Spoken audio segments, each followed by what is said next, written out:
ایک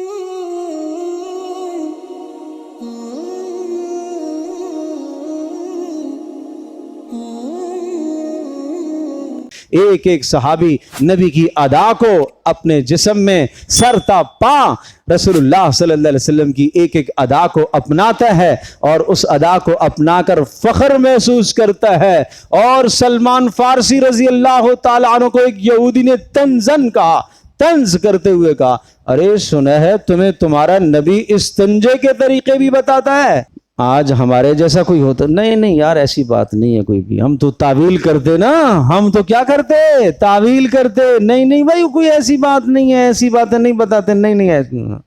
اوہو کیا ہی جذبہ تھا، کیا ہی جذبہ تھا، کیا ہی جذبہ تھا اس صحابی رسول کا، کیا ہی عشق تھا اپنے نبی کے ساتھ، کیا ہی محبت تھی اپنے نبی کے ساتھ، بول پڑے۔ اللہ کی قسم ہمیں یہ بھی نہیں پتا تھا، ہمیں ہمارے نبی نے استنجے کا طریقہ بھی بتایا کہ جب تم میں سے کوئی آدمی استنجے کو آئے تو قبلے کی طرف منہ بھی نہ کرے اور پیٹھ بھی نہ کرے۔ ہمیں ہمارے نبی نے یہ بتایا ہے۔ تمہیں برا لگے تو لگے، ہمیں تو وہ پریشانی نہیں ہے۔ آج ہم تو ڈرتے ہیں نا، وہ ناراض ہو جائے گا، وہ ناراض ہو جائے گا، یہ ہو جائے گا، وہ ہو جائے گا۔ خاص طور پر میرے وہ دوست و احباب جو باہر ممالک میں رہتے ہیں، تمہارا تو مقابلہ ہے کفر کے ساتھ، تمہارا تو بڑا مقابلہ ہے کفر کے ساتھ، تمہارے سامنے تو کفریہ طاقتیں ہیں، تمہیں تو محمد رسول اللہ صلی اللہ تعالی وسلم کا ترجمان بن کے رہنا چاہیے، تمہیں تو محمد رسول اللہ صلی اللہ علیہ وسلم کے دین کی نشر و اشاعت اور پرچار کرنا